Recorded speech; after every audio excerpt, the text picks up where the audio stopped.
Accord, désaccord avec Guillaume Durand. Alain Auffray, donc spécialiste de la droite dans Libération. Mon cher Alain, bonjour. Bonjour. Et Jacques Séguéla, donc, qui vous le savez, vice-président d'Havas. Je disais, parmi les questions imprévues de ce matin, il y en a une qui est quand même au cœur de l'actualité, mais qui est un personnage qui est à la fois, comment peut-on dire, un peu détesté par les Français et en même temps bizarrement attachant, c'est Laurent Fabius. Je dis ça pour une raison simple, c'est qu'il finalement il quitte la politique ce soir, puisqu'il va rentrer il va devenir président du Conseil constitutionnel. Il va garder la présidence de la COP 21 et il a été quand même le Premier ministre de la France à 38 ans. Alors je vous demande pas de faire le bilan de l'histoire de Fabius, qu'on va parler de la déchéance, de tous les sujets d'actualité, mais c'est quand même un personnage assez extravagant de l'histoire politique française, donc Jacques Séguéla. C'est un homme de qualité qui est passé à côté de son destin. Peut-être parce que Mitterrand l'avait choisi trop tôt, ce qui ne plaît jamais aux Français. Peut-être parce que il a été le premier contaminé par le sang contaminé, et que il n'a pas eu, à un moment donné, le courage d'aller à la présidentielle quand il fallait. Enfin, il en a eu l'envie, l'arrière-pensée, mais il y a eu des batailles avec Jospin. Mais à un moment donné, c'est un problème de guts, et c'est ce qui lui a manqué. Moi, j'ai fait plusieurs campagnes avec lui, des campagnes européennes, que d'ailleurs il a gagné. C'est un être d'une intelligence absolue, et à la fois peut-être un peu trop. Je me méfie de l'excès d'intelligence. Mais je vous parle de ça parce qu'on va revenir après aux primaires, etc. Parce que finalement, c'est un peu le Juppé de la gauche, Fabius. Et Juppé va peut-être y arriver, alors que Fabius... oui, parce que va devenir un vieux sage, qui est quand même pas très... Bon, Juppé a eu la chance de sa vie. J'espère que la chance n'ira pas jusqu'au bout. Enfin, ça ne concerne que moi. Il a eu la chance de sa vie inespérée, et lui ne l'a pas eu. À la fois, quelle belle carrière. Ça a été quand même un grand ministre des Affaires étrangères. Vous parlez de Fabius, oui. Ou Juppé. Ils ont été Fabius. tous les deux ministres. Non, Fabius. Fabius. Il était Premier ministre, il a été ministre de l'économie, il a été ministre de l'industrie. C'est une grande carrière de ministre, un très grand ministre. Il a traversé un désert d'une violence, procès sur le sang contaminé. Et quand même, c'est pas simplement un bâton de maréchal, sa nomination. C'est quand même un des personnages les plus importants. Alors, non, il y a effectivement un côté... Il y a une sorte de mystère chez Fabius. C'est-à-dire qu'il est tout le temps présent, et en même temps, je sais pas, mais on se demande d'une certaine manière qui est-il. C'est ça qui est bizarre. Mais il a un côté, moi je dirais aussi, un côté meilleur d'entre nous de la gauche. Hein. Ouais, c'est vrai. Oui, Et ça l'a poursuivi. Moi j'ai été frappé, l'image que je garde, c'est la passation de pouvoir. Lorsqu'il prend les affaires étrangères entre Juppé et Fabius, il y avait un grand respect entre les deux manifestement. L'autre image forte de Fabius. C'est les premiers partout en plus. C'est les premiers partout. Ouais. Ouais. Vous savez ce qu'il a eu à l'oral de Normal. Non. Michel Serres, le philosophe, lui a posé la question quel est le statut du héros. Il a répondu à cette question à l'oral de Normal. C'est incroyable quand même. Et il y a eu une image assez troublante, c'est celle de Fabius. Très ému à la COP 21, au bord des larmes, annonçant la signature de l'accord. C'était manifestement pour lui quand même une sorte de couronnement. Il y avait sans doute d'autres raisons qui expliquaient son émotion, mais enfin c'était un moment très fort. Alors il a peut-être pas eu la carrière qu'il voulait, mais enfin c'est quand même pas non plus une... il a fait quand même un truc qui était très bizarre. Mais c'est sa plus grande, la COP 21, c'est sa plus grande victoire. Il en restera président, donc il va continuer à imprimer sa marque là-dessus. Et je pense qu'il a compris que finalement la planète, c'était peut-être mieux que la France pour lui. Il y a eu quand même le référendum de 2005 où ses positions ont été extraordinairement critiquées, lui qui était considéré comme un Européen fondamental. Alors on lui a reproché d'avoir fait ça pour des raisons évidemment de politique politicienne et d'accéder à la présidentielle. Et puisque j'ai posé la question à Jacques, je vous la pose à vous, avant qu'on tombe sur l'actualité, pourquoi Fabius n'y est pas arrivé ? Pourquoi il n'y est pas arrivé, si vous voulez ? Parce que quand on voit l'avalanche de candidats des deux côtés, là, à gauche, vous avez Macron, vous avez Valls, vous avez Hollande qui veut essayer d'y revenir, vous en avez 5 ou 6 à droite, vous en avez 2 ou 3 au Front National. Pourquoi lui, il n'est pas arrivé au sommet ? Moi, je peux risquer une hypothèse, c'est qu'il n'est pas de la trempe de ces hommes politiques, genre Hollande et Sarkozy, chacun dans un genre différent, mais qui font de la politique, au sens où il joue de rapport de force, il se crée des alliances, Seine-Maritime, il a créé un bastion énorme. Oui, mais peut-être qu'il ne sait pas si bien faire ça que ça. Moi, je ferai cette hypothèse-là. Il n'est pas de cette trempe-là. C'est un problème de courage. Il faut beaucoup de courage pour aller affronter. Alors, l'actualité la plus actuelle, c'est la déchéance de la nationalité. Ce matin, Luc Châtel était chez nos amis de RTL. Voici ce qu'il a dit. Alors, c'est assez marrant comme phrase. Écoutez-la. Plus personne n'y comprend rien. Je veux dire, entre la version proposée initialement, la décision de François Hollande de le présenter au Conseil des ministres, le débat en commission, le départ de Madame Taubira. Voilà. Donc nous restons favorables à la déchéance pour les binationaux. Et je note que le gouvernement et le Premier ministre, je l'ai entendu hier à l'Assemblée, a encore indiqué qu'il proposerait la ratification de la Convention qui empêche l'apatridie. Voilà. Donc, on peut pas dire que la rédaction proposée par le gouvernement soit la meilleure. C'est pas nous qui la proposons. Est-ce qu'on est cohérent avec ses propres idées? Nous sommes pour la déchéance. Moi, je vote pour. Le vote d'hier soir n'est pas un succès pour Manuel Valls, Dixit Benoît Hamon chez nos confrères de BFM TV. Non, ce n'est pas un succès. Et chacun sait que le Premier ministre visait une majorité beaucoup plus large. Incontestablement, cette question a créé de la discorde là où il y avait de la concorde. Voilà donc les principales déclarations et celle tout à l'heure évidemment de NKM qui disait que, à son avis, l'histoire de la constitutionnalité de cette affaire était ce matin. Bon, il y a une phrase c'est pour ça que je le disais qui est quand même invraisemblable. Plus personne n'y comprend rien, mais je serai fidèle à mes idées. On dirait que c'est du Alfred Jarry. Enfin, oui, mais c'était exactement la seule réponse à faire. On a atteint les sommets de l'impéritie politique de tous les côtés. C'est hallucinant. Mais comment le président de la République a-t-il pu avoir cette idée aussi stupide alors que vous connaissez la réponse. C'était pour piquer une idée de Sarkozy. Mais non. C'est la droite. Mais non. Puis après ils sont tombés dans l'affaire des frondeurs. Alors que les Français ont besoin de rassemblement. Il crée la machine à détruire à la fois l'ordre de la droite, à la fois l'ordre de la gauche. Et les Français n'en ont rien à foutre. Enfin, on a perdu 2 mois, c'est scandaleux. La crise est à nos portes. Est-ce que les politiques se rendent compte de ça? Est-ce qu'ils se rendent compte que les chiffres de la croissance française sont tombés? On fait 1,3. Alors qu'on nous avait promis entre 1,7 et 1,2. Tous les autres pays d'Europe sont au-dessus de 2 ou très proches de 2. Est-ce qu'on rend compte que 98% des médecins sont assommés par la paperasserie et par l'administration, ceux qui nous soignent, ceux qui nous nourrissent, 98% des agriculteurs. Est-ce que vous savez que on donne aux agriculteurs pour 1 litre de lait 30 centimes le prix d'une cigarette? Et eux, ils jouent au sexe idéologique des gens, pour une loi qui n'ira même pas à Versailles. Alors.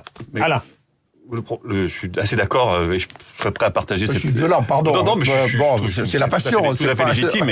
Et effectivement, ce qu'on a entendu des mots de Luc Châtel, c'est il rame vraiment beaucoup pour essayer de justifier son vote pour, parce qu'il va voter pour. Et si on a perdu 2 mois, naturellement, François Hollande est incontestablement le principal responsable, mais Nicolas Sarkozy n'est pas pour rien non plus. C'est ce que disait Guillaume Tabar tout à l'heure. Finalement, il y a 2 défaits dans cette affaire, c'est Hollande et Sarkozy. La formule de Raffarin est assez juste. Il y a un pacte de Versailles. En gros, toi, tu auras une victoire politique, toi, François Hollande. Moi, Nicolas Sarkozy, une victoire idéologique, puisque c'est mon truc. Et l'un comme l'autre, ils n'ont pas vu que cette affaire allait dans le mur, parce que d'abord parce que c'est pas nécessaire, ensuite parce qu'on peut pas demander aux députés de voter n'importe quoi. Et ce qu'a expliqué tout à l'heure sur cette antenne Nathalie Kosciusko-Morizet est partagé par pas loin de la moitié du groupe Les Républicains. Mais pourquoi ils n'ont pas vu venir l'affaire? Vous l'avez évoqué, si vous avez... Parce qu'ils font de la politique, ils n'arrêtent pas de dire, en réunion de groupe hier, c'était extraordinaire, ils n'arrêtaient pas d'invoquer, de dire, mais on peut pas devant nos électeurs revenir et dire, on n'a pas voté la déchéance.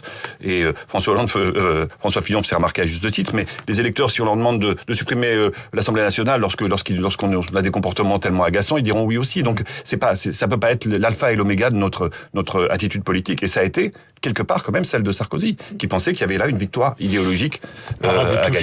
Vous touchez au héros de Jacques, on parlait du héros tout à l'heure de Laurent Fabius avec Michel Serres. Pour une fois, je vais taper sur les doigts de Nicolas Sarkozy, parce que à la fois Hollande et à la fois Sarkozy sont tombés dans le piège à com. On ne touche pas à la Constite sans avoir préparé l'opinion. On n'annonce pas comme ça à Versailles en se prenant tout d'un coup par Louis XIV ressuscité, je vais changer la Constitution. Alors les Français, ils ont applaudi au début, mais ils n'ont pas compris à quoi ils applaudissaient, personne ne leur avait expliqué. Et puis tout d'un coup, tout le monde s'est pris les pieds dans le tapis, tout le monde a joué les pompiers pyromanes, et c'est la politique qui en prend un coup, et Hollande qui paye la facture à moins 15%, et Sarko qui a fait de l'autre côté à 20%.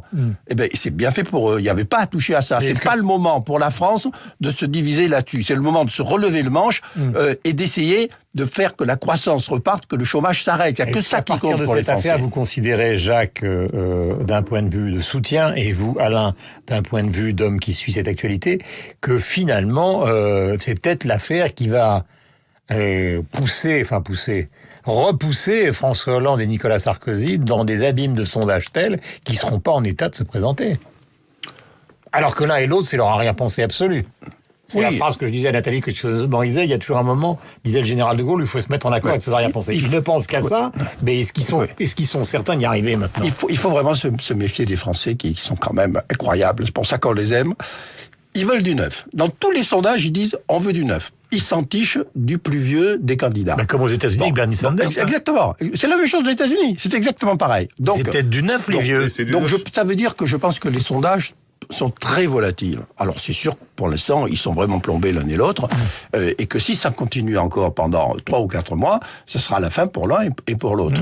Mais les choses bougent. Les Français veulent tellement, attendent tellement une sorte de miracle qui va leur créer un rêve. Ils attendent que un des candidats en lice, tout d'un coup, ait une vision de la France et les emporte avec eux dans cette vision. Voilà, ils attendent De Gaulle, ils attendent Mitterrand. Mais il n'y a plus de Gaulle, il n'y a plus de Mitterrand. Quand en lisant Le Monde d'hier, on avait quand même le sentiment, par-delà ce qui était écrit, Alain, et c'est aussi une question que je poserai à Jacques après, que d'une certaine manière, alors je connais pas très très bien la mécanique précise des sondages, mais la tonalité du Monde, c'était au fond, il va y avoir une primaire, mais Juppé est tellement devant que de toute façon, ça servira à rien. Il a déjà gagné, en gros. C'est comme ça qu'on pouvait percevoir un peu l'ensemble. Oui. Pas le détail, l'ensemble.